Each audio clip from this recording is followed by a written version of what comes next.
খানিকক্ষণ আগে, যে এটা তো আমার ব্যক্তিগত উদযাপন নয়, এটা কিন্তু এটাই প্রমাণ করলো যে নায়ক নায়িকা, গায়ক গায়িকা বা খেলোয়াড়ের বাদ দিয়েও যে ওনারা ভাবতে পারলেন একজন সমাজকর্মীকে ব্র্যান্ড অ্যাম্বাসেডর করা যায়, সেই জয় কিন্তু আমাদের আপামর সমাজকর্মীদেরও জয়। সেটা শুধু আমি পুরুষের অধিকার নিয়ে কাজ করি বলে নয়, যারা নারীদের অধিকার নিয়ে কাজ করেন বা বাচ্চাদের নিয়ে কাজ করেন, সিনিয়র সিটিজেন নিয়ে কাজ করেন, ইভেন যারা গাছপালা পশু পাখি সবকিছু নিয়ে কাজ করছেন, ট্রান্সজেন্ডার বা যৌনকর্মী, সবার জন্য কিন্তু আজকে এটা জয়। যে যেখানে লড়ে যায় আমাদেরই লড়া।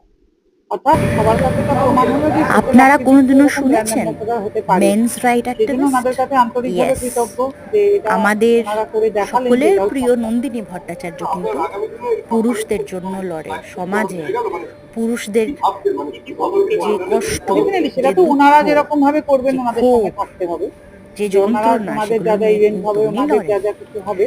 আমরা তবে পৌঁছে এটাও আমাকে গেছিলাম যেহেতু একটা কোম্পানির সঙ্গে যুক্ত হচ্ছি, প্রেস তাই ক্লাবে, তখন একটা দায় দায়িত্ব তো থেকেই যায়, জেমিত এবং ওনাদেরও একটা দায় দায়িত্ব থেকে যায়, যেহেতু আমি একজন সোশ্যাল ফার্মাসিউটিক্যালস অ্যাক্টিভিস্ট, কাজেই নন্দিনী সমাজের কাছে শিক্ষা ভট্টাচার্যকে পৌঁছে দেওয়া, তাদের ব্র্যান্ড ঠিকঠাক অ্যাম্বাসেডর ভাবে বানালেন। সমাজকে রিপ্রেজেন্ট করা, আমরা এগুলো পৌঁছে সবকিছুই থেকে গেছিলাম যায়, একটা তো অন্যরকম এই ব্যাপার। ইভেন্টটা কভার করতে,